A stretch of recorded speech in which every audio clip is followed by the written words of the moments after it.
Dobar dan, oprostite, većina je Hrvata ovdje, ali pošto su naši gosti pričate engleski i njemački, tako da ćemo imati i prijevod.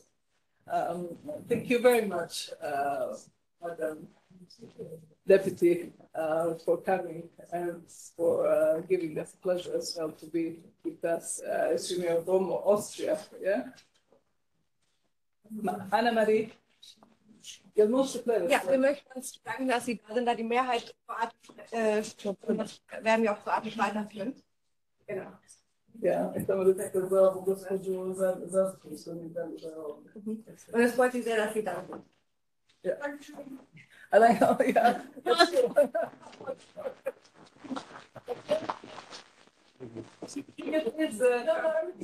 No, but I would like to sit here.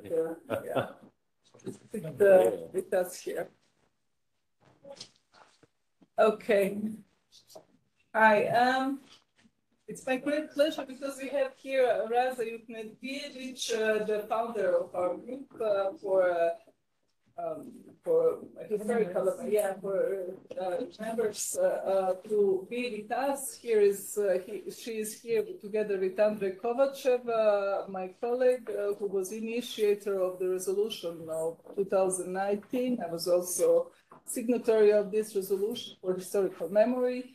And it's a great pleasure to have you all here coming to listen and to discuss together with our professors the historical importance of the truth that can be discussed on the events, tragic events and the suffering of Croats in the Bleiburg tragedy.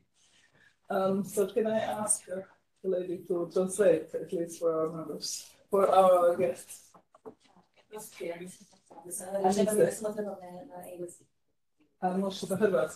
Okay, don't worry. Okay, so we will continue with the Croatian later on, but just to start with the first speeches in English for our audience here. How many of you don't understand English? Koliko od vas ne priča engleski? Koliko ne razumije? Okay, Anna-Marie will summarize many of the things I will say and our speakers. So, dear guests, it is an honor to welcome you. And as I said, this gathering is a significant reminder of our shared responsibility to remember, honor, and learn from the suffering of countless innocent lives that were marked by totalitarian oppression.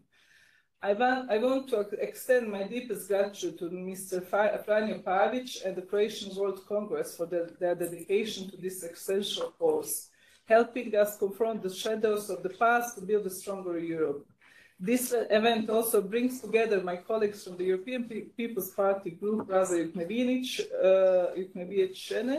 founder of the informal group on European Remembrance, and Andrei Kovachev, who co-signed 2019 European Parliament resolution on the importance of European remembrance for the future of Europe.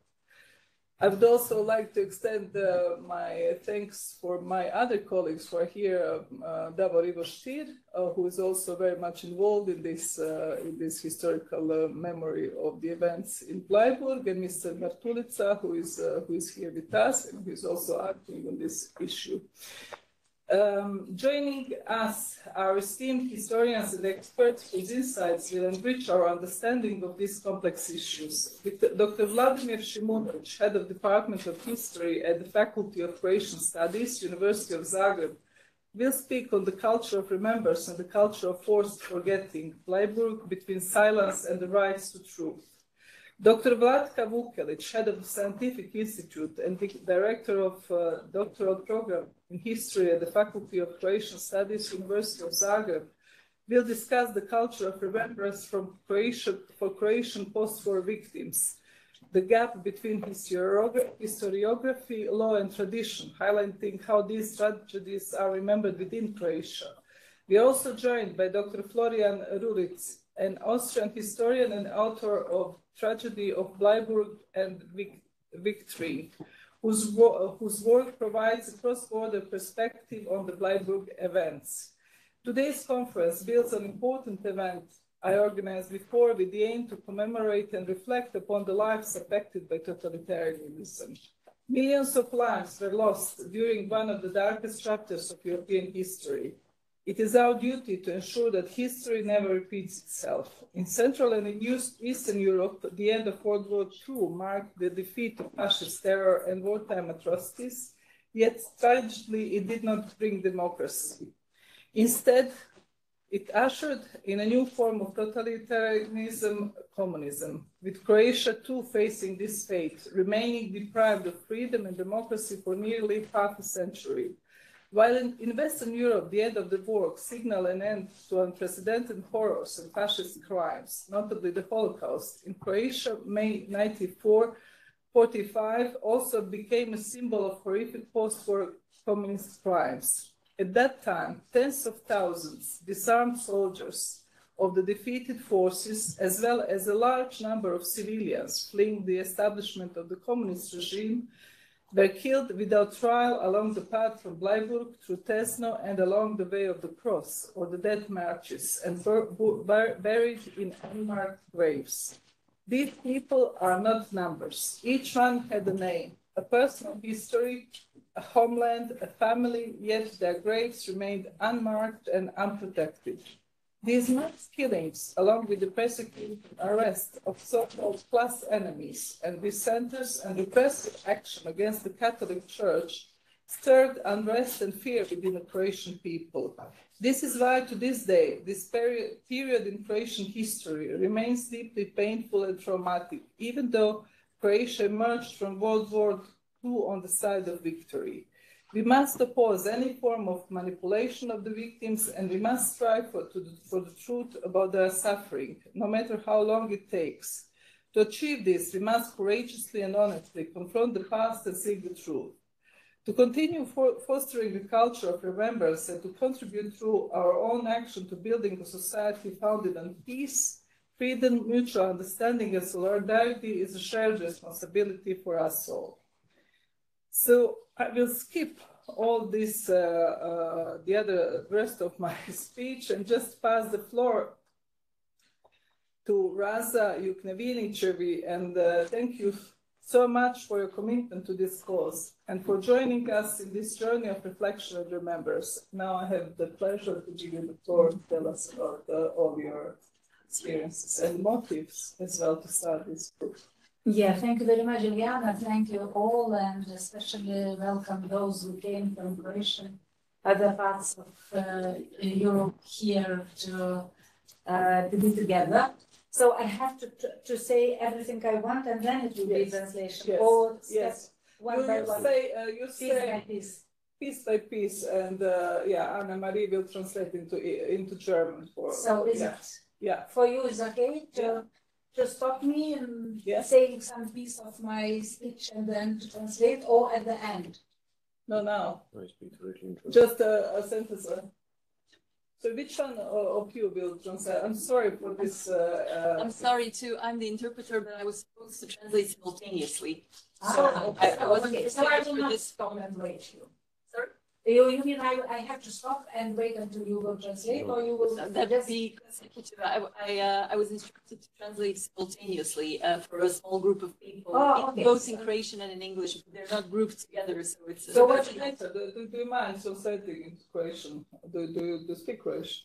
Yeah, of course I do. do. So the two sentences, and then I'm interpreting. Okay, maybe you can shout in Stop me then. In Croatian. Yeah. Okay. Okay. Yeah. Yes, as Ileana already mentioned, I am here as a member of Parliament, European Parliament from Lithuania, and also as a person who coordinating the informal members of the European Parliament group on European remembrance.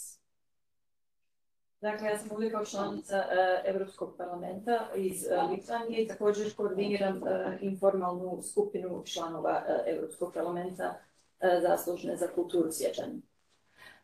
Actually, my priority in the very beginning of my first term in 2019 was among my priorities. I had in mind remembrance, issues related especially with communism, Soviet crimes, Why? Because I realize that solidarity is utmost important. Of course, it's fundamental value for European Union, basic values. And without understanding each other, be it in the south or be it in the north, east or west, we will not be able to build our community as we want to build it. Ovo između ostalog bio je jedan od mojih prioriteta 2019. Od 2019. Dakle, kultura sjećanja i svi problemi vezani za komunizam,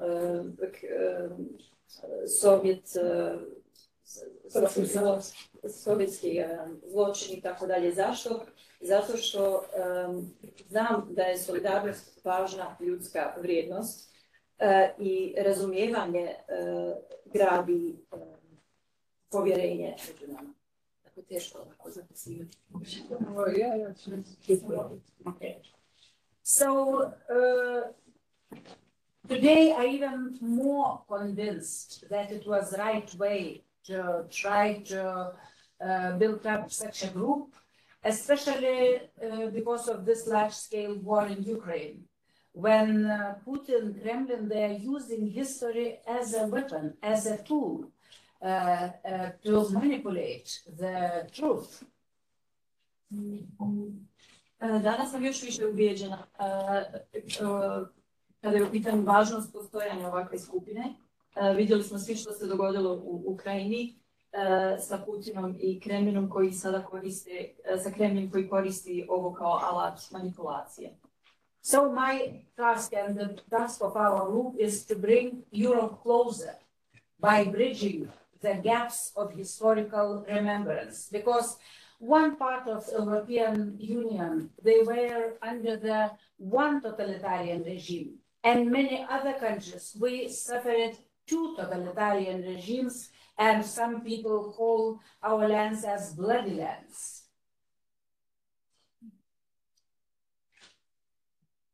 Danas sam još više ubijeđena da je ovo zadatak svih nas kako bi se približili jedni drugima unutar Europske unije, jer svi znamo da je jedan dio ovoga što danas zovemo Europska unija je živio pod totalitarnim režimima i neki ljudi među nama su živjeli na krvavoj zemlji, kako je možemo nazvati. Fortunately, one of them, Nazi regime, was rightly evaluated, condemned internationally and legally, and it's more or less clear about that regime, and we also are in that process, supporting that process. But communism and communist regimes never ever had such evaluation as Nazi regime had. So still I feel like my duty, especially in the light of my own family history, when my grandparents were deported to Siberia in 1941 with small children just because they were teachers. Srećom, prošli smo kroz evaluaciju nacističkog režima, sve je to osuđeno i prošli smo kroz taj teški proces. Ali takva evaluacija se još nije desila kada je u pitanju komunizam. Dakle, smatram da je moja dužnost, osobito kada je u pitanju moja obiteljska povijest, moji roditelji i grandparents. Moji baka i deda su protjerani 1941. U Sibir sa malom djecom, samo zbog činjenice što su učitelji, nastavnici. So, finalizing this part about our group, I am very happy that in 2019 we started with a resolution which was drafted by my team, and many people joined this resolution, and it happened that we were able to adopt it, fortunately, because of the support of very, very many people from different groups. And by the way, this resolution was mentioned in Kremlin, and they were not happy at all, because first time in the history, in legal documents, we mentioned that the World War II was started or began because of both Stalin and Hitler after Ribbentrop-Molotov. And this was very, very, very much unpleasant. And the Kremlin, they were unhappy because their narrative is totally different, that they are the only fighters against fascism. Others were not. So this was really a historical event. Thank you for the support of everyone around the table. Dakle, kada smo zaokružili ovaj dio pripreme radne skupine, 2019. smo također prihvatili rezoluciju i ja i moja ekipa smo svi bili sretni da je rezolucija prošla, između ostalog zbog podrške svih vas. Način na koji je ova rezolucija primljena u Kremlju naravno nije bila pozitivna. Prvi put u povijesti smo spomenuli činjenicu da su obje strane bile krive, dakle i Stalin i Hitler. I to naravno ne odgovara narativu Kremlja koji se usredotočava samo na antifašizam. Dakle, hvala svima koji su je podržali, ne bi bilo moguće bez vaše podrške. The main target task for this new term for our group, and Andrzej is very active on that topic, we would like to start to build monuments in Brussels for the victims of totalitarian regimes. It is not easy because of very complicated Brussels authority system, but we are trying to go through and I think we will succeed. Glavni cilj ove radne skupine, a o toj temi će Andrej više govoriti, je izgradnja monumenta za žrtve totalitarističkih režima. Nije lako, obzirom na ograničenja koje imamo u Briselu, ali potrudit ćemo se da uspijemo u tom cilju. And now a few words, if you allow me, on this event, Juliana. And again, thank you for inviting me. For me, of course, we are not familiar on each other's histories. We have to be much more understanding much more on our histories of those events. So every such event is particularly important because speaking the truth about the past is very important. Only by acknowledging those crimes, we can grant dignity to the victims, of course, first of all, and bring a sense of justice. So, especially when we face unprecedented levels of lies. We sometimes, I feel like I live in this ocean of lies around, especially when it comes to the war in Ukraine and so on, and we are facing this here in the parliament from those far right or far left political groups. So when history is falsified, used as a weapon of war, it's very important to speak or to put on the table the truth. Despite that, if it was difficult or controversial or not controversial, but the truth is most important. Željena, ako mi dozvoljavate još nekoliko riječi o ovom eventu danas. Znam da nismo svi upoznati sa povijestima jedni drugih i svaki događaj povijesni je važan na svoj način.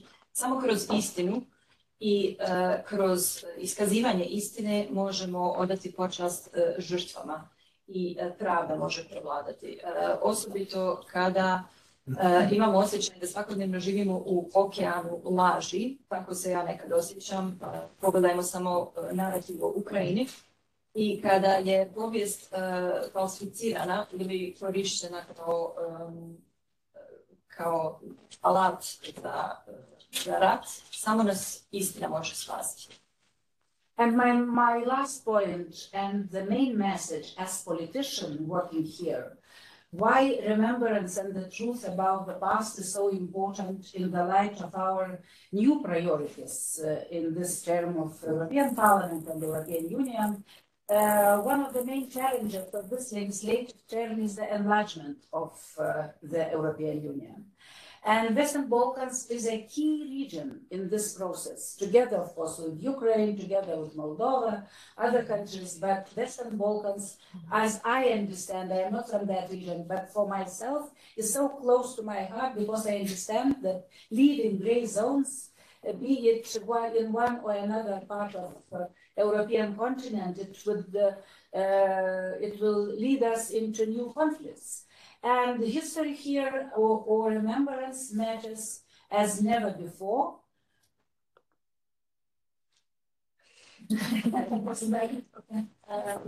Posljednje što želim reći je da kultura sjećanja i istina također u smislu novih prioriteta Europskog parlamenta i Europske unije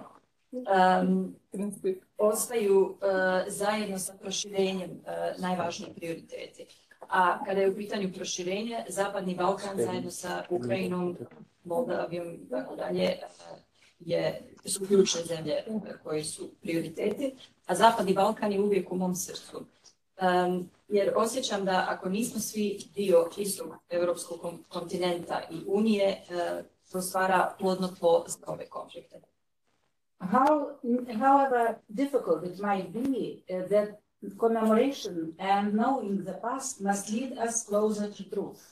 And it must be used to build bridges, not separate us, but to build bridges, to understand each other. And at last, to have this completion of European continent is vital for our generation. And I finish here.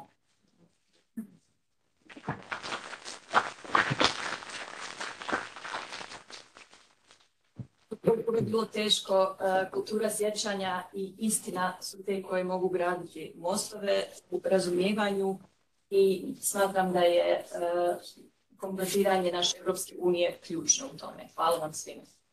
Thank you, dear Raza, and thank you very much for your persistency in building the monument as well to the Bulgarian regime, and with your stubbornness and persistence that I admire.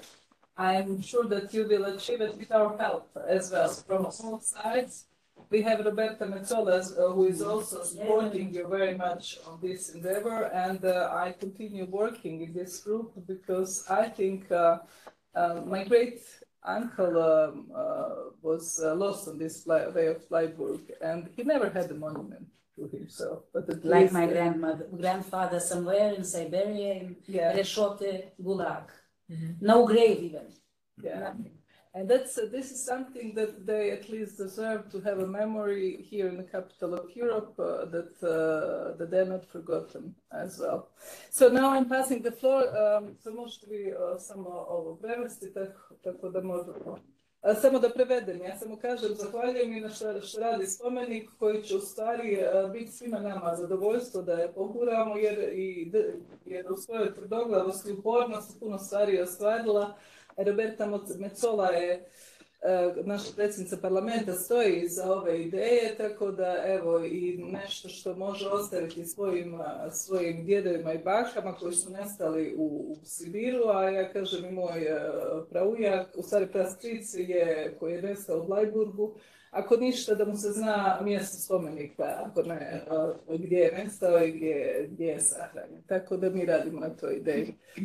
So now I'm passing the floor to Andrei Kovachev, my great friend and a real good colleague who was also helping a lot to put this idea of opening the archives of UDBA and KOS, who really know what happened and how they did and executed this crime.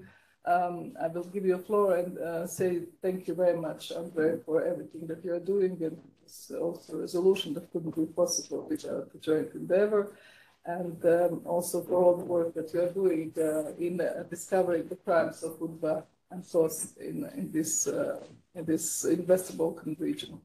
But you can speak in German because I think as all the guests are speaking German, there will be no problems. And no need for do you understand a bit of German? So Andrei can. Yeah. Yeah. Okay. So all the trust. Maybe the lady who can come to Anne-Marie can come here just translate for Raza and me a bit. Okay. Първо на нашинския балкански език. Добър ден на всички приятели от Хърватска. Мене ми е задоволно да съм с вас. Und ich bin sehr dankbar, Juliana, Rasa, Davor, Carlos und Herr Lopatka, dass wir dieses Thema uns gewidmet haben.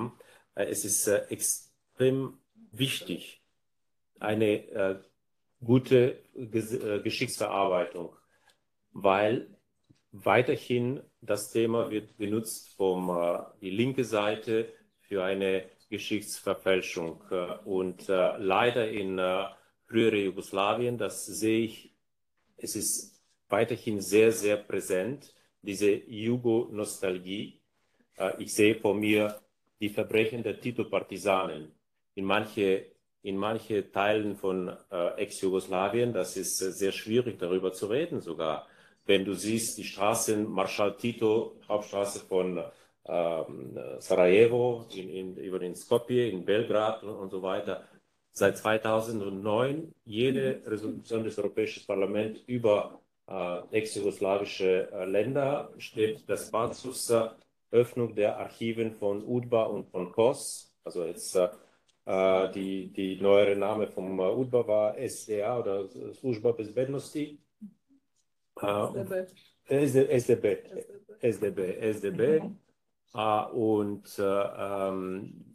ich habe das einmal in die Skupština in Belgrad angesprochen und die waren so verärgert, dass jemand außerhalb von Serbien das anspricht. Die wollten das überhaupt nicht darüber reden und sogar sagten, man sollte diese Archiven für 60 Jahre verschließen, nicht öffnen. Und in alle andere osteuropäische Länder, in Deutschland, in Polen und auch in mein Land, in Bulgarien, wir haben Hand in Hand mit den europäischen Integrationen auch die Archiven geöffnet. In Bulgarien 2007 wurden die sogenannte Stasi-Archiven geöffnet und da war für manche große Überraschung, für manche nicht, dass der Präsident, die ganze Heilige Synode der orthodoxen Kirche, alle waren drinnen als Mitarbeiter des Staatssicherheitsdienstes.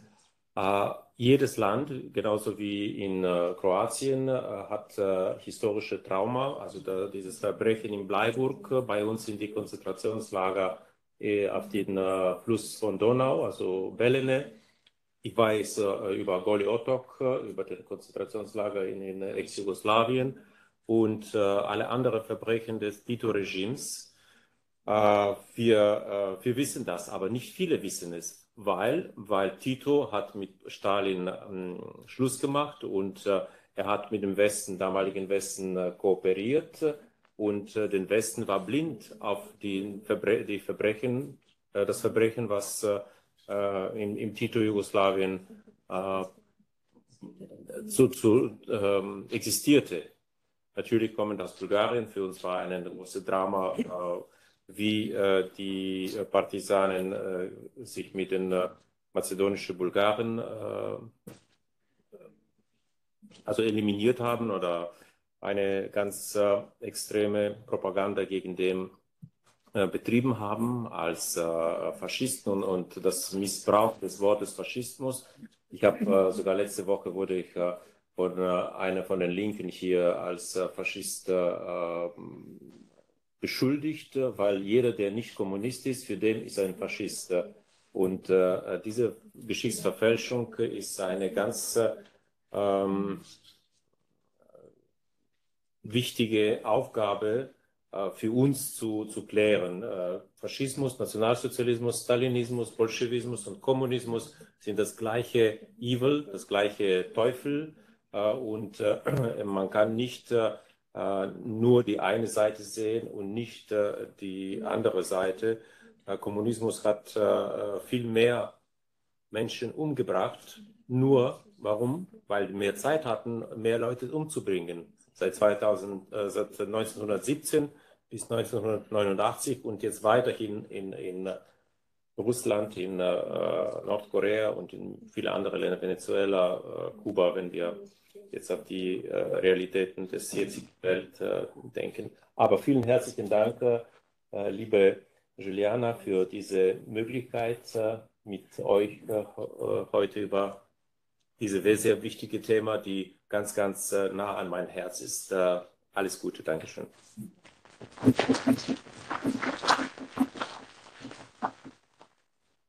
Happy as well that here we have Carlo Ressler, who is just leaving, I guess, the head of delegation, and Rainer Lopatka, my dear colleague from Austria.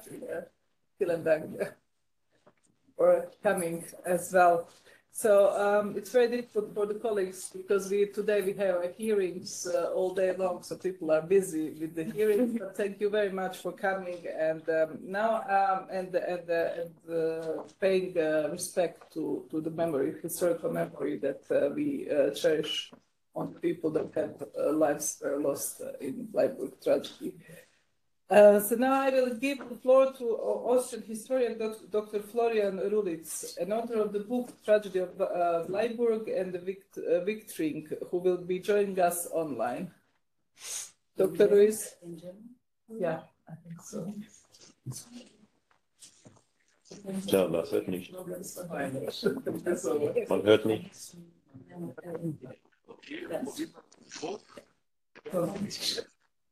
Nein.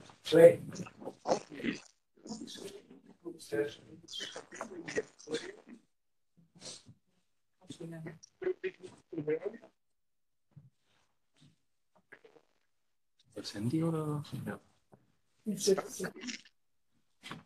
Nein, die hören Sie nicht. Abgaben. Ich werde versuchen mit dem Handy. Ich werde versuchen mit meinem Mobilfon zu connecten. Später. Okay. Also, Sie hören mich nicht. Play. Okay. Can we? No. Now.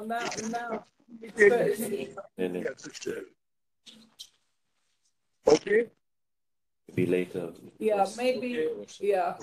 Okay. Maybe later. I will pass you the floor later. And then, yeah, just when we fix the problem. And now I will give the floor to Professor Vlatka Vukelic. We must switch it so that as all the we have where's our interpreter? The lady. Can you just go and sit next to the Austrian MEP so you can translate to her, because the rest of the people speak Croatian. Yeah, she will come. Yeah. Some of the Speak about the language. yeah. She will sit next to you, and you can also help in German. So you will have next to you interpreters. She will come to interpret you in German. How do you say it? Yeah. No. Anna Marie, to the gentleman you will interpret. Yeah. Okay. So now Professor Vlatka Vukelic. Sada gospođa Profesor Vlatka Vukelic. Dobar dan, lijep pozdrav svima. Izuzetno mi je čast danas biti ovdje među svima vama, prije svega zato što se nekoliko godina intenzivno bavimo temom istraživanja komunističkih zločina općenito, ali naravno Bleiburga kao temom koja je važna na simboličkoj razini za sve Hrvate, ali i za mladu suvremenu državu Hrvatsku. Ja ću u svom izlaganju reći nešto o komparativnoj analizi na način kako se odnosimo prema žrtvama poraća općenito vezano uz zakonsku primjenu, vezano uz historiografiju i vezano uz ono što zaista nazivamo kulturom sjećanja, odnosno kulturom pamćenja, dakle vezano uz ono što je naša, da tako kažemo, nacionalna i identitetska tradicija.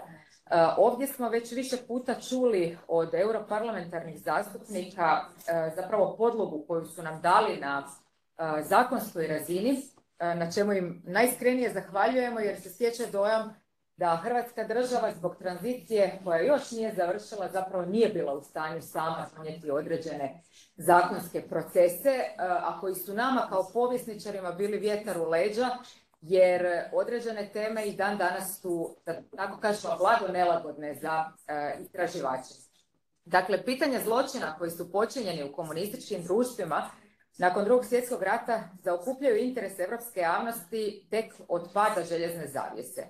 Vijeće Europe prvo je tijelo koje se pozabavilo tim pitanjem, te je u rasponu od 10 godina, od 1996. do 2006. donijelo 2 ključne rezolucije koje su upozorile na potrebu uklanjanja nasljeđa bivših komunističkih totalitarnih sustava i potrebu osude zločina koji su počinjeni pod okriljem tih sustava. Na tragu tih rezolucija Europski parlament donio je svoje rezolucije o svijesti i totalitarizmu 2009. i o važnosti europskog sjećanja za budućnost Europe 2019. Evo vidjeli smo i glavne protagoniste tih zakona koji su ovdje danas s nama. Rezolucije Vijeća Europe. Dakle, cilj rezolucije 1096 bio je pomoć zemljama Srednje i Istočne Europe u procesu tranzicije iz bivših komunističkih totalitarnih režima u demokraciju, a s druge strane cilj je bio da Vijeće Europe pomogne tim zemljama uspješno prevladati i svoju totalitarnu baštinu. Ovaj se dio odnosi na kulturu sjećanja i kulturu pamćenja, što nije isto.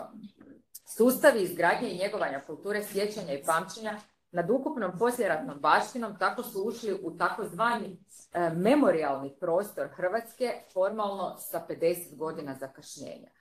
Upravo s obzirom na značajan protok vremena, kultura sjećanja i kultura pamćenja, odnosno memorijski narativ u ovom kontekstu, postaju dio historiografskih napora.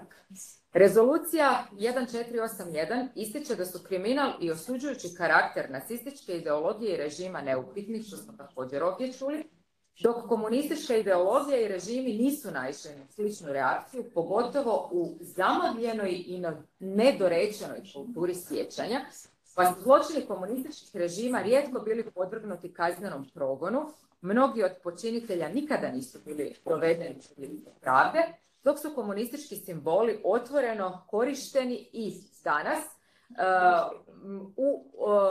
te je svijest o komunističkim zločinima vrlo niska u usporedbi sa zločinima nacizma i obrazovanje mladih generacija također ide u istom tom smjeru, što zasigurno ne pomaže smanjiti jaz. Odnosno, nejasan memorijski narativ ima konkretne posljedice za mlada demokratska društva i otežava cjelovitu i kvalitetnu društvenu tranziciju. Iako je svijest o povijesnim zbivanjima jedan od preduvjeta za izbjegavanje sličnih zločina u budućnosti, a moralna ocjena i osuda počinjenih zločina igraju važnu ulogu u odgoju mladih naraštaja, svijest javnosti o zločinima koji su počinili totalitarni komunistički režimi vrlo je niska. S time u vezi i kultura sjećanja na negativne aspekte komunističke baštine tek je u svojim povojima, bez obzira na činjenicu što je od formalnog pada komunizma prošlo više od 30 godina. U tom smislu sve su zemlje bile pozvane procijeniti povijest komunizma i svoju vlastitu prošlost u tom kontekstu, te se distancirati od zločina počinjenih u ime komunističkih režima i osuditi ih bez ikakvih nejasnoća. Hrvatska vrlo skromno reevaluira povijest komunizma, te je većina takvih pokušaja s aspekta humanističkih znanosti a priorno etiketirana kao negacionistički i revizionistički pokušaj. Kada govorimo dalje o europskoj zakonskoj legislativi, imamo dakle poziv Europskog parlamenta da se jasno i principijalno preispitaju zločini i djela agresije koje su počinili totalitarni komunistički i nacistički režimi. Međutim, humanistička tradicija u Hrvatskoj i dalje je opredjeljena ka distribuciji narativa o zločinima nacističkih režima, lišenih jasnog historiografskog metodološkog pristupa. Dakle, iako postoji jasan poziv za istraživački fokus, on se sustavno ignorira ili interpretacijski izvrće. Na primjer, kada pogledamo na hrvatskim znanstvenim bazama, jedna je referentna, ona se naziva HROLIS. Dakle, kada ukucate pojmove kultura sjećanja ili Bleiburg ili komunistički zločini, ispadne vam jedan jedini znanstveni projekt koji je financiran sa 5.000 eura i čiji je produkt jedan znanstveni članak koji se izrazito negativno zapravo izražava o komemoracijama na Bleiburgu, prikazujući blajburške komemoracije u političke svrhe, odnosno ne identificira Bleiburg kao mjesto sjećanja koje je simbol početka patnje cijeloga naroda nakon Drugog svjetskog rata, već ga ih poistovjećuje sa političkim opcijama koje su u suvremenoj Republici Hrvatskoj na vlasti. Dakle, gdje se cijela retorika blajburške komemoracije svodi na to je li na vlasti SDP ili HDZ. Dakle, uopće se meritorno ne ulazi u raspravu o kulturi sjećanja i što zapravo Bleiburg za Hrvatsku i Hrvate znači. Kakav je pristup europskih i svjetskih istraživača vezan uz kolektivno sjećanje, s obzirom na činjenicu da je pristup koji je uobičajen u hrvatskom znanstveno-kulturnom narativu takav da su, na primjer, Hrvati naročito problematičan narod. Dakle, to se može vidjeti iz medijskih natpisa i u jednom dijelu i iz historijskog narativa. Često se nameće teza da su Hrvati koji su živjeli, jer su jednostavno tada živjeli u razdoblju NDH, a koji nisu bili učesnici narodno-oslobodilačkog pokreta, bili zapravo rigidniji u provođenju nacističke političke ideologije od samih ideologa nacizma. Tezu o tome postavila je politička nomenklatura kao važnu krilaticu radi pokušaja objašnjenja, takozvanog objašnjenja, jer to zapravo racionalnog objašnjenja nema, masovnih zločina koji su se dogodili nakon Drugog svjetskog rata, kada su zapravo svi oni koji nisu bili pripadnici narodno-oslobodilačkog pokreta postali legitimne mete nove političke ideologije komunizma. Na taj je način stvoren nadzakonski okvir koji je omogućio provedbu komunističke revolucije u toj svojoj takozvanoj drugoj fazi, koju možemo nazivati mirnodopskom fazom, kada su, dakle, konkretno hrvatski povijesni prostori u pitanju. Hrvati su kroz cijeli niz znanstvenih polja prikazivani kao nezreli u ideji prihvaćanja nacističkog nasljeđa te konstantnom odbijanju nametanja nacionalne krivnje. Ova odbojnost prema ideji nacionalne krivnje temelji se upravo na kulturi sjećanja koja je u nekom metafizičkom razvoju shvaćena da služi kao pokriće za masovne zločine tijekom Drugog svjetskog rata. Dakle, morao se stvoriti pod i antipod gdje su masovni zločini opravdavani nacionalnom, odnosno kolektivnom krivnjom. Zašto je danas uopće, je li važno govoriti o kulturi sjećanja na Drugi svjetski rat? Možemo li vidjeti na koji način se to sve reflektira na trenutnu Europu? Ovdje smo također već prethodno čuli da, ja sam također kao primjer navela Vladimira Putina, odnosno invaziju na Ukrajinu u veljači 2022. gdje se zaista Vladimir Putin opetovano pozivao na sjećanje na Drugi svjetski rat kako bi opravdao svoje postupke i prikupio potporu ruskog naroda. Dakle, sjećanje na Drugi svjetski rat poslužilo mu je kao neki oblik kohezivnog elementa u agresiji. S druge strane, nakon ruske invazije na Ukrajinu, zemlje koje su ranije bile označene kao istočno-evropski komunistički blok pokazali su solidarnost prema Ukrajini.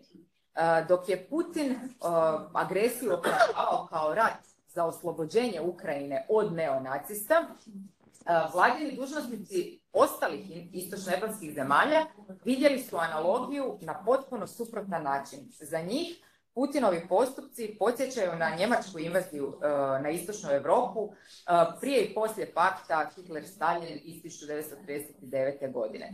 Dakle, iskustva Drugog svjetskog rata kao i sjećanja onih koji su preživjeli njegovu brutalnost i kaos su raznolika, pa čak i divergentna. Te razlike trenutno oblikuju način na koji istočnoevropske vlade i građani razumiju svoj odnos prema Europi, svoja građanska prava i svoje zahtjeve za određenim kulturnim simbolima. Službenim sjećanjem na Drugi svjetski rat u istočnom bloku, dakle gotovo pola stoljeća, dominirao je temeljni zahtjev dogmatskog klanjanja pred komunističkim pokretima ukalupljenim u službene narative komunističkih zemalja. no tko ih je zapravo brižno njegovao i nastavio. I to je ono što je paradoksalno. Zapravo oni koji ne znaju. Neznanje cijele generacije rođene upravo 940-ih postalo je snažna sila koja je pronosila neupitne dogmatske koncepte o Drugom svjetskom ratu u istočnoj Europi, a koji su nametnuti. Kulturu sjećanja pronosili su ljudi koji zapravo nisu imali sjećanja na Drugi svjetski rat, jer nisu bili njegovi sudionici, odnosno bili su ili mali ili još nisu bili ni rođeni. Padom komunizma, tijekom procesa povratka osobnih sloboda, građani angažirani u skupinama koji su preživjeli zločine Drugog svjetskog rata i poraća postaju, dakle, sa tim angažmanom vidljiviji. Ne u smislu traženja naknada za osobne i materijalne gubitke, već pravde i povijesne istine. Traženje povijesne istine često se zlonamjerno tumači kao etnonacionalizam u porastu, što komemoracije postratovskog spektra pretvara u takozvane žarišne točke za manifestiranje patriotizma i viktimizacije. Najčešće se Bleiburg u javnom prostoru promatra upravo u tom kontekstu. Što se tiče nekakvih usporedba, ja sam ih napravila, ali radi kratkoće vremena neću se sada generalno time baviti, pa ću zapravo spomenuti samo nešto. Njemačka se vrlo često gleda kao zemlja koja se, da tako kažemo, najviše obračunala sa tom svojom totalitarnom prošlošću. Međutim, je li bilo pokušaj od strane njemačkih političara da na neki način drugačije se suoče sa svojom prošlosti u Drugom svjetskom ratu? Pa je, ne možemo reći da nije. Dakle, imamo primjer kada je zapadno njemački kancelar Helmut Kohl početkom 1980-ih pokušao privući pozornost svjetskih čelnika kada ih je pozvao na zajedničko obilježavanje njemačkih vojnih žrtava. Naravno, pokušaj se izjalovio kad je 1985. upravo na groblju u Wittenbergu pozvao američkog predsjednika Ronalda Reagana, a ispostavilo se da se na tom groblju nalaze i grobovi elitnih nacističkih SS trupa. Jel? Ali Kohl je pokušao zapravo i te trupe prikazati kao jedan dio iz korpusa žrtava. Imamo slučaj i primjer Japana koji je gotovo pola desetljeća pokušavao, da tako kažemo, nacionalni korpus okupiti. Pozivao je sudionike rata, vojnike, japanske vojnike, da pišu o tome što su radili tijekom Drugog svjetskog rata, gdje su čak priznavali i počinjene masovne zločine. Dakle, to su, japanski časopisi su to financirali i na neki način dali su mogućnost i samim sudionicima Drugog svjetskog rata da se izjasne u svojoj verziji kulture sjećanja. Jel? Međutim, općenito Hrvatska nije imala takav razvoj. Dakle, u Hrvatskoj se uopće nije o događajima iz Drugog svjetskog rata govorila.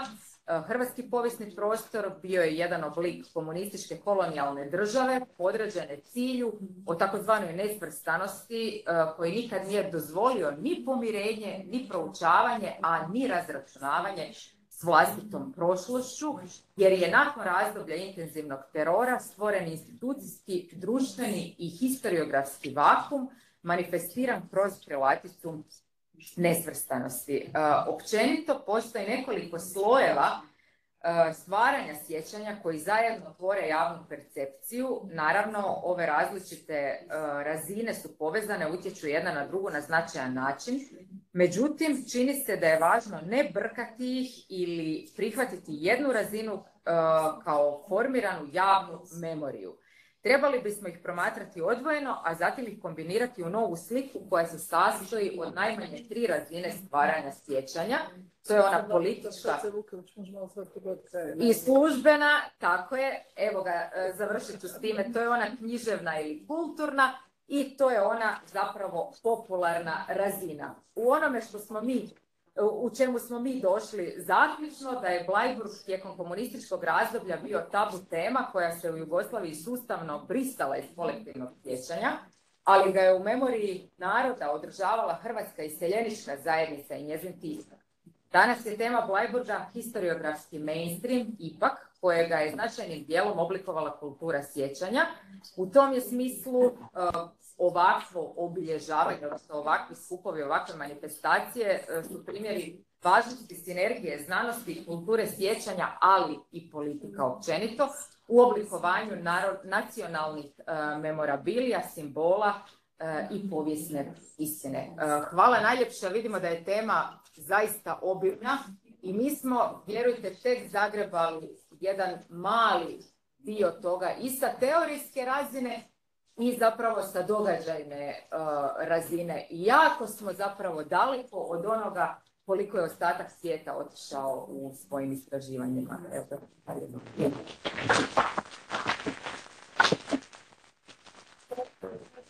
Možda da probam još jednom samo da se čujemo sa doktorom Ruiz. Can you hear us now? Yeah? He can hear us, but we can't hear. Can you try the Rulitz? Can you try Dr. Rulitz to connect? Yes, I'm connected. Yeah, so you can. I give you the floor now. Sie hören mich gut, oder geht's? Hören Sie mich? Mikrofon hier. Yeah, but you. Okay. Yeah, can you speak? I can speak. Okay. Ich bedanke mich recht herzlich für die Einladung, hier im EU-Parlament auch zu sprechen, bei Frau Jelena. Und nebenbei möchte ich Herrn Babel, Jordan und Herrn Gebendig danken, dass sie auch teilnehmen hier im heutigen Plenarsaal. Ich darf Ihnen heute einen Teil unserer Geschichte hier in Kärnten, was im Zusammenhang mit Bleiburg ist, vortragen. Es ist wichtig zu erwähnen, ist jetzt besser? Ja. Es ist wichtig zu erwähnen, dass Bleiburg nicht getrennt behandelt werden soll. Bleiburg, die Tragödie von Bleiburg, die Aufarbeitung muss unbedingt mit slowenischen, österreichischen, auch kroatischen Historikern geschehen, weil die Sachen haben sich sehr stark überschnitten. Das heißt, es sind auch etliche Slowenen nach Bleiburg geflüchtet. Ich habe erstmals in meinen Forschungen einiges dargelegt zu Bleiburg. Viele kroatische Historiker, auch Politiker, ich werde jetzt keine Namen nennen, haben gesagt, in Österreich gibt es keine Toten. Es existieren keine toten Kroaten, Ustaschen, Domobranen, wie auch immer, oder auch serbische Chetniks. Ich konnte das jetzt in meinen unzähligen Forschungen widerlegen.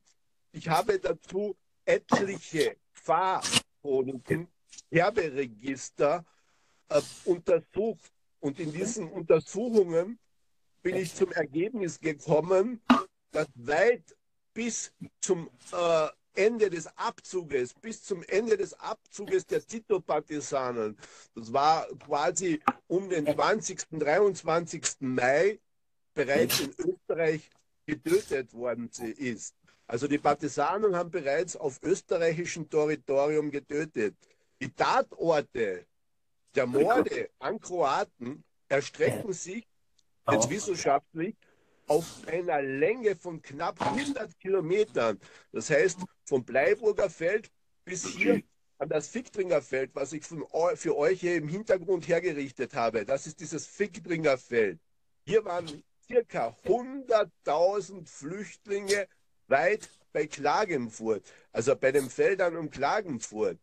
Wir haben ein sehr dramatischen Ausmaß gehabt in Österreich und etwa bis zu 250.000 bis 300.000 Flüchtlinge, die es geschafft haben, 1945 im Mai die österreich-jugoslawische Grenze zu überqueren. Und diese Flüchtlinge wurden bereits, wie gesagt, bestialisch auf österreichischem Staatsgebiet. Ich kam auf 350 Menschen, die bereits hier getötet worden sind. Es gibt Aufzeichnungen in Archivquellen, wo gesprochen wird, 50 Flüchtlinge wurden mit Beilen in der Schule in Farkasee erschlagen und enthauptet. Dann gibt es einen Bericht aus der Archivaufzeichnung, dass der Janitscharen-Handschuh angewendet wurde. Es war eine bekannte Tötungsart am Balkan, wo man die Fingernägel in siedendes Kochwasser getan hat und die ausgerissen hat. Es sind etliche Grausamkeiten bereits protokolliert. Vor allem aber auch ging es ja den serbischen Partisanen zum Beispiel hatten zum Beispiel den Simo Dubajic, das war der Kommandant der 11. Dalmatinischen Brigade. Und der hat in Kärnten auch bereits eine starke Tötungsspur hinterlassen. Zum Beispiel bei der Gurka-Brücke bei Klagenfurt gab es 51 ermordete Kroaten, die nach den Sterberegistern aufgefunden sind. Ich spreche von den Tito-Nachkriegsverbrechen, ist durchaus das größte Massaker in Europa nach dem Ende des Zweiten Weltkrieges zu werten. Die Geschichtsschreibung hat das jahrelang, die sozialistische Geschichtsschreibung hat das jahrelang versucht zu relativieren. Ich habe hier auch eine Karte, ich weiß nicht, wie weit sie jetzt sichtbar ist. Man versuchte, diese Verbrechen als Endkesselschlachten darzustellen. Aber es waren keine Schlachten, sondern Morde.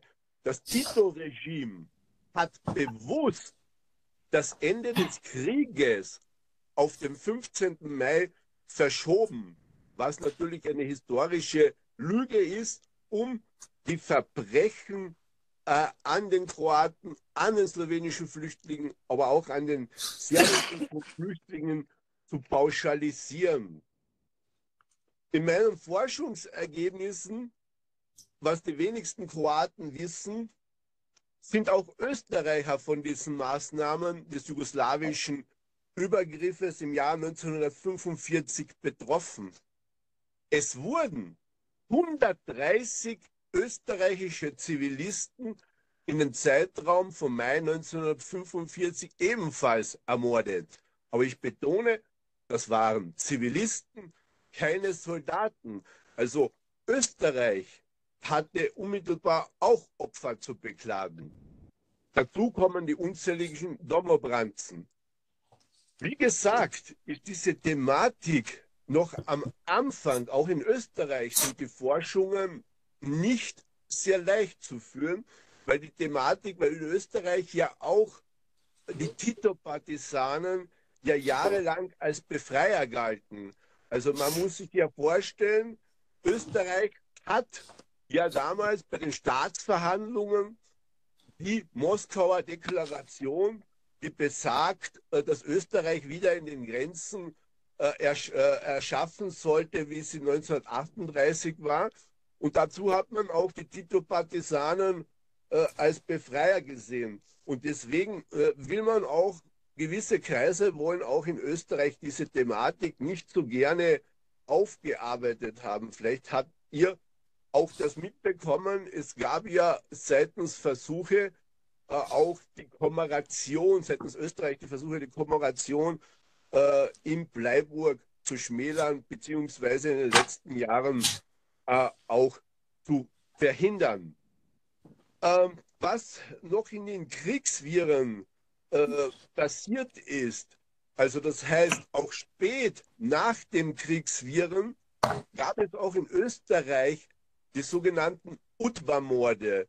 Also der jugoslawische Geheimdienst hat nicht nur in Jugoslawien getötet, Deutschland ist vielleicht bekannt, wo Berkovic verurteilt wurde, aber ein dunkles Kapitel ist nach wie vor in Österreich die Ermordung von Nikola Martinovic, den damaligen Repräsentanten und Generalsekretär des Bleiburger Ehrenzuges, der im Jahr 1975 ermordet wurde.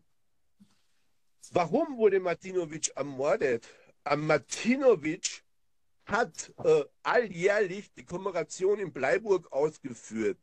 Und das war damals dem sozialistischen Regime so ein Dorn im Auge, dass sie eine Liquidierung veranlasst haben. Also das heißt, habe im slowenischen Archiv die Unterlagen gesichtet und aus diesem slowenischen Archiven geht hervor, dass Martinović liquidiert werden muss. Ja? Das Liquidation ist 1:1 gut beschrieben. Man hat im Vorfeld nicht nur Martinović getötet, sondern 2 seiner Familienmitglieder, 2 seiner Söhne wurden im Vorfeld getötet, um Martinović daran zu verhindern, die Kommemoration in Bleiburg weiter auszuführen. Aber das gelang den UNRWA-Mördern nicht. Martinović hat die Kommemoration weitergeführt, aber ist dann leider 1975 im Februar, am 17. Februar, selbst liquidiert worden. Und diese Liquidation ist im Jahr 1975 geschehen. Das ist weit am Ende des Zweiten Weltkriegs. Wenn viele Historiker oder auch Politiker meinen, es sind nur Faschisten umgekommen, aber das kann man anhand des Beispiels von Nikola Martinović ganz klar auch widerlegen. Die UNRWA-Geheimdienste in Österreich führten aber nicht nur gegen die Kroaten den Terror, es wurde auch nebenher auch zahlreiche Österreicher von der Grenze verschleppt. Also das heißt, nach Jugoslawien gebracht und auch getötet. Mit 2 Grenzpolizisten im Jahr 1952 und 1946 ein Familienangehöriger der Familie Sadonik, der im Zusammenhang auch mit dem sogenannten Berschmannhof-Massaker ein Begriff ist in Kärnten. Die Ankunft der Kroaten, also man musste sich vorstellen, im Jahr 1945 am Bleiburger Feld. Wie hat das die einheimische Bevölkerung gesehen? Die einheimische Bevölkerung in Kärnten war den Flüchtlingen zum Teil ja auch positiv gesinnt und hat den Flüchtlingen auch geholfen. Es sind auch einige Flüchtlinge auch davon gekommen, weil die Bauern ihnen Schutz gegeben haben. Aber leider, der Großteil dieser Flüchtlinge wurde mit britischer Unterstützung im Jahr 45, also das heißt, die Repatriierungen sind erst mit den Serben vergangen, dann folgten die Kroaten und zum Schluss die Slowenen. Es war 2 bis 3 Wochen lang eine unterschiedlich divergierende Anzahl nach Archiven, das heißt, sprich zwischen 150.000 bis 250.000 Flüchtlinge sind aus diesem österreichischen Kärnten, aus diesem österreichischen Sicherheitsgebiet wieder in Jugoslawien geliefert worden und fanden anschließend in den Massengräbern ihren furchtbaren Tod. Und hierzu gab es ja auch eine britische Mitbeteiligung vor Ort, beziehungsweise die britischen hochrangigen Offiziere haben mit hoher Wahrscheinlichkeit über die Auslieferung den sicheren Tod gewusst. Eines der Schlüsseldokumente ist ein Telegramm, das der britische Brigadier General Toby Lowe, 5. Korps, an alle britischen Truppen auf dem Kärntner Gebiet geschickt hat. Darin heißt es, alle jugoslawischen Bürger, die sich derzeit auf dem Territorium US Korps befinden, werden so schnell wie möglich an die Tito-Streitkräfte übergeben. Die Militäreinheiten werden sofort entwaffnet, aber sie werden nicht über ihren Schicksal informiert. Also bewusste britische Quellenaufzeichnungen, die ich ebenfalls gesichtet habe, kann man auch von einer Mitschuld zumindest auch der Briten hier nicht zweifeln, dass die Briten an diesen Massakern gewusst haben. Zehntausende Flüchtlinge gingen nach der Übergabe in Kärnten quasi in den Tod. Eines der bekanntesten Massengräber ist Lischa. Lischa liegt nur 6 Kilometer vom Bleiburger Feld entfernt. Hier gedenkt jedes Jahr auch ein Teil der österreichischen Opfer ihrer Nachkriegsgewalt. Also Lischa, das ist eines der größten Massengräber in der slowenischen Koroschka, liegend mit 700 Toten. Unter anderem auch 63 Österreicher wiederum begraben nach unterschiedlichen historischen Aufzeichnungen. Okay, Dr. Ruiz, I will have to ask you to come to close your speech because we don't have much time. I'm finished. I'm finished. Einen Satz sage ich noch. Für mich ist es ersichtlich, ja, also meine Forschungen wurden bereits in 600 internationalen Bibliotheken jetzt ausgestellt. Also eines der bekanntesten Bücher ist jetzt auch das Buch im englischsprachigen Raum erschienen. Ja.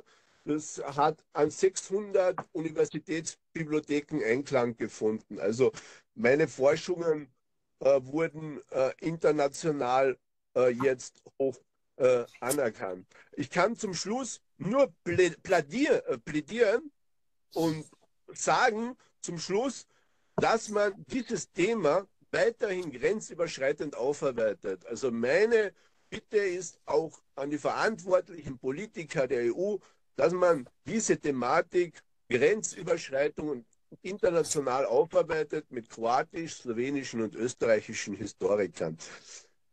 Ich bedanke mich recht herzlich, dass ich hier sprechen durfte und bedanke und hoffe, dass die Veranstaltung einen guten Verlauf nimmt. Danke. Ich hoffe, Sie haben mich gut verstehen können. Ich hoffe, die Tonverbindung war in Ordnung. Ja, alles klar. Thank you very much. I'm sorry, my German is not as good, but I think I understand you. Yeah, understood very well, and thank you very much for making an effort after your accident as well to connect. And okay. I'm so sorry, but the next time we will hopefully have you here. Thank you. And now, finally, I'm passing the floor to Professor Vladimir Shimunovic to close with his lecture, today's conference. Evo, zahvaljujem zastupnici Zovko na danoj riječi, pozivu na ovom skupu. Iznimno mi je čast i veliko zadovoljstvo danas govoriti o Bleiburgu, zasigurno najvećoj tragediji u povijesti hrvatskog naroda. Kada govorimo o Bleiburgu, mi tada govorimo o masakru velikog broja ljudi, većinom hrvatskih muškaraca, ali i žena i djece. Posmrtni ostaci tih ljudi ni dan danas nisu u potpunosti nađeni, nego se sustavno i polagano otkrivaju kroz austrijsko-slovensku granicu i po mnogim slovenskim poljima. U simboličkom smislu Bleiburg predstavlja pokoj hrvatskih vojnika i civila na samoj austrijsko-slovenskoj granici, ali i u Sloveniji. Međutim, Bleiburg se u stvarnom smislu nastavio diljem Hrvatske, diljem Bosne i Hercegovine, pa čak i Srbije. Naime, vlast socijalističke Jugoslavije imala je cilj fizički eliminirati sve one vojno sposobne muškarce za koje je procijenila da će im u nadolazećim ratnim okolnostima potencijalnog sukoba Zapada i Istoka biti svojevrsna predstraža Zapada. Dakle, vojnici nezavisne države Hrvatske, jednako pripadnici Hrvatskog demokrata i ustaške vojnice, te svih ostalih poluvojnih struktura koje su ih pratile, bili su od strane jugoslavenskih vlasti smatrani ne samo kao ideološki protivnici, nego kao identitetski protivnici, državno-pravni protivnici, ali i geopolitički protivnici. Što to znači? Naime, kada govorimo o obračunu se govori o Jugoslaviji narodnim neprijateljima, u tu kategoriju ulazili su antikomunisti iz svih naroda bivše Jugoslavije. Dakle, i Slovenci, i Srbi, dakle, nisu bili samo Hrvati žrtve, ali su Hrvati bili najbrojnije žrtve. Zašto? Zato što su hrvatski antikomunisti bili protivnici socijalističke Jugoslavije po 3 osnove. To je ideološka osnova, dakle oni su bili antikomunisti. Državno-pravna osnova, oni su bili protivnici jugoslavenske države, za razliku od slovenskih ili srpskih antikomunista koji su bili spremni prihvatiti Jugoslavensku državu, ali su bili protiv komunističkog režima. I treće i najvažnije u ovom širem smislu, hrvatski antikomunisti bili su protivnici političkog istoka. Dakle, oni su se opredijelili za zapad, neovisno o tome što u Drugom svjetskom ratu nisu mogli birati ratnog saveznika, nego su bili prisiljeni biti saveznici nacističke Njemačke. Ono što je važno kada analiziramo ove događaje je sljedeće. Što mi danas znamo o sjećanjima ljudi koji su preživjeli te stravične događaje? Imali smo 45 godina, dakle tijekom trajanja socijalističke Jugoslavije, jednu vrstu nametnute lažne povijesti koja je evoluirala i pretvorila se u službenu ideologiju koja je tištila ne samo bivše protivnike režima, nego i same nositelje režima. Naime, vlast socijalističke Jugoslavije jednako surovo kao i u slučaju različitih protivnika sustava iz 1945. godine obračunavala se i sa nositeljima vlasti u socijalističkoj Jugoslaviji koji su pod navodnicima skrenuli s puta. Najpoznatiji primjer je slučaj hrvatskog disidenta Andrije Hebranga, koji je likvidiran kao politički osobni protivnik Josipa Broza Tita i njegovi posmrtni ostaci ni dan danas nisu nađeni. Ono što je važno kada analiziramo ove događaje je sljedeće. Naglasiti ulogu jugoslavenske historiografije. I kada shvatimo ulogu jugoslavenske historiografije, ono nam je važno za razumjeti zašto je nama kultura sjećanja, hrvatska kultura sjećanja značajna. Ovdje ću sada navesti citat hrvatske povjesničarke Martine Gravančić, zaposlenice Hrvatskog instituta za povijest, koja je napisala knjigu Bleiburg i križni put. Objavljena je knjiga u Zagrebu 2009. godine. Knjiga je nastala na osnovi arhivskih dokumenata, objavljenih dokumenata iz razdoblja socijalističke Jugoslavije, sjećanja hrvatskih žrtava, ali i znanstvene literature iz domovine i inozemstva nakon 1990.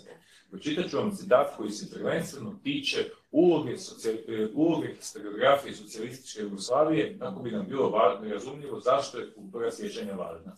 Citiram izjavu, odnosno zapis kolegice Gravančić. Otvorim citat. Literatura objavljena u Jugoslaviji svakako nije pomogla rasvjetljavanju ukupnog problema, nego ga je uporno pokušavala prikriti.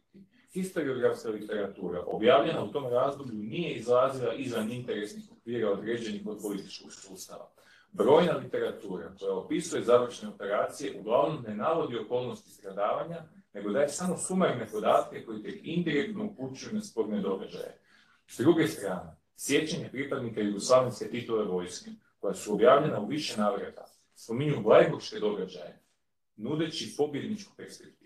No, bez obzira na opći dojam, ta literatura nudi dio informacija, barem o broju žrtava, kao jednom od najvažnijih pitanja ukupnog problema, koji se moraju konzultirati ako se želi objektivnije raspravljati i zaključivati o broju žrtava i stradalih.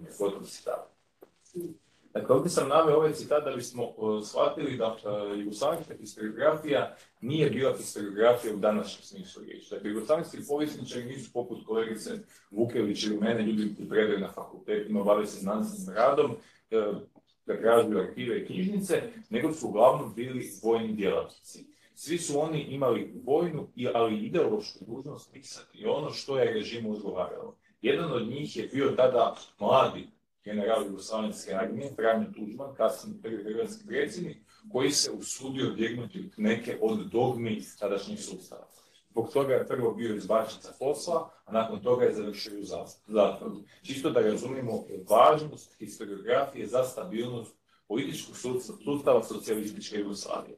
Ono što nam je važno u ovom kontekstu je razumjeti ulogu kulture sjećanja u neslobodnim društvima. Dakle, kad imamo situaciju u kojoj nije moguće znanstvenicima omogućiti da rade ono što bi trebali raditi, u ovom slučaju baviti se poviješću, ostaje nam jedino kultura sjećanja. Dakle, to znači institucionalizirana memorija ljudi koji su preživjeli neki traumatičan događaj u ovom kontekstu, to je Bleiburg. Ovom se ulogom uglavnom bavilo hrvatsko iseljeništvo, uglavnom pripadnici katoličke crkve u Hrvata koji su skupljali memorijalske zapise ljudi koji su preživjeli Bleiburg i općenito sve ono što se smatra križnim putem, dakle događajima nakon Bleiburga. Ono što bi u ovom kontekstu htio navesti je činjenica da su sakupljena samo svjedočanstva ljudi koji su u Bleiburgu živjeli kao žrtve, dakle uglavnom kao hrvatski vojnici i civili, nego su objavljena su i sjećanja ljudi koji su bili na suprotnoj strani, dakle koji su bili pripadnici jugoslavenske vojske. Najpoznatija dva sjećanja su sjećanja Ivana Bukića, dakle čovjek koji se zvao Ivan Bukić i čovjek koji se zvao Ivan Marinović. Obojica su bili pripadnici 11. dalmatinske brigade za koju je pouzdano utvrđeno da je sudjelovala u zločinima koji su slijedili nakon Bleiburga. Dakle, najpoznatija institucija koju je počinila 11. dalmatinska brigada je strijeljanje zatočenika i zarobljenika na dijelu Slovenije poznate pod nazivom Kočevski rog. Dakle, to je jedno od najpoznatijih utvrđenih stratišta u Sloveniji za koje se zna da su između ostalog žrtve bili Hrvati. Ono što je tragično u svakom slučaju je da sjećanja ove dvojice bivših dužnosnika jugoslavenske vojske u hrvatskoj javnosti uglavnom nisu poznate.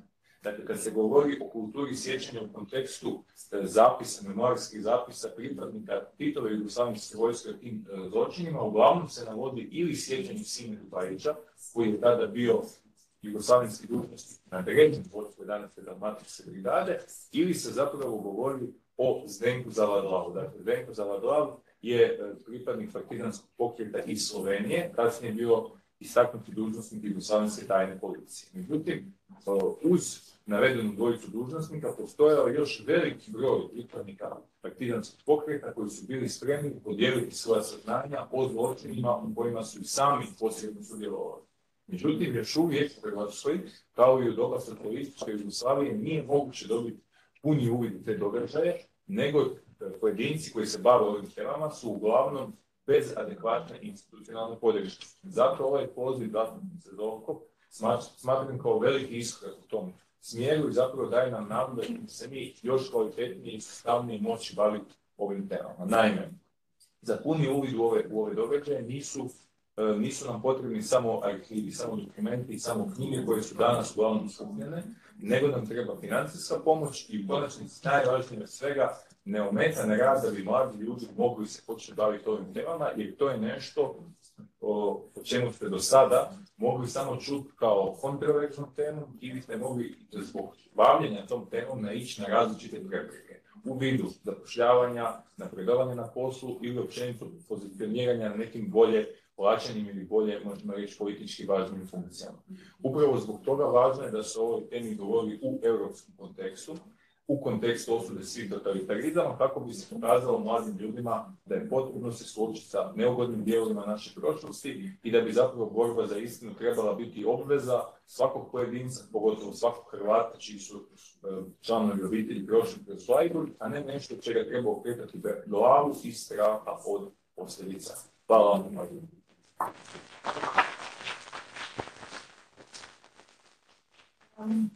Ja se želim zahvaliti, zahvaljujem se prvo na držanju vremenskog ograničenja, pošto smo mi do dana probili taj vremenski rok. Željela bih pitati je li ima neko pitanje i zahvaliti novinarima isto tako koji su ovdje i pratili su ovaj rad. Mi smo imali čak i prenos preko Facebooka, tako da je puno veća pozornost bila i praćenje ovog čitavog događaja. Zahvalila bi se zastupnici na ovolikom strpljenju i poštovanju ukazanom da sasluša čitavu konferenciju i mislim da je izuzetno bitno dragog gospodinu Paviću koji je po drugi put inicirao jedan bitan događaj, u stvari ključni događaj za Hrvatsku, za povijest Hrvata. Znači prvi put smo imali svjedočenja o blaženom Alojziju Stepincu. Ovdje ima knjiga te konferencije koju ćete svi dobiti, to ću i vama isto tako i pokloniti i da možete vidjeti u stvari koliko je bitno kada se sa jednog stručnog znanstvenog stajališta objasni čitava difamacija koja je danas teče kako u medijima, tako u široj javnosti o povijesnoj istini kojoj treba prići hladne glave i sa stanovišta onih koji svjedoče što se točno zbilo.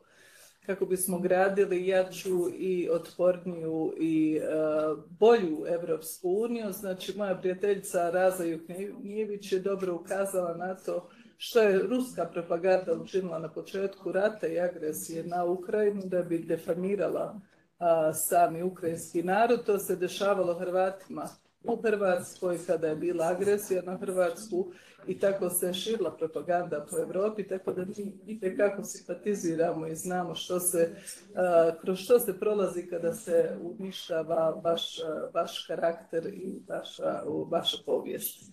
Evo, još jednom zahvaljujem svim onima koji su došli prevali dugi put od Hrvatske do Njemačke i našim dragim posjetiteljima ovdje i zahvaljujem fra Vuku Buljanu koji je ovdje sa nama još jednom, koji nam je ukazao čast da bude na ovoj konferenciji. Večeras je misa za Vukovar koju organizira naša delegacija ovdje skupa sa delegacijom, u stvari sa dvije delegacije ostale i sa socijalistima i sa ICR i sa konzervativcima. Znači, u stvari hrvatska delegacija organizira misu u spomen na Vukovar i Škabrnju, pa ste pozvani svi oni koji mogu ostati, znači da ostanu. Mi svake godine tradicionalno radimo ovdje misu spomen na Vukovar, jer ćemo mi biti u Vukovaru 18. tako da malo i ranije to radimo sada. Ja za sada završavam i zatvaram ovu konferenciju i još jednom kažem da je ovo samo početak. Mi ćemo ovdje kao zakonodavci raditi na što većoj pomoći u stvari i tražiti, insistirati kod komisije da se problemima ratnih zločina i totalitarnih režima pristupi na isti način, znači da ih se osudi i da se financira i istraživanja svih tih posljedica i svega onoga što je ostavilo i na nevine žrtve koji dan danas ne mogu doći do istine o njihovim najvinicima. Hvala.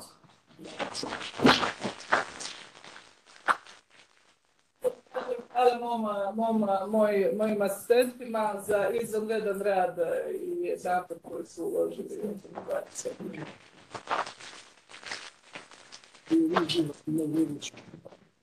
Ne.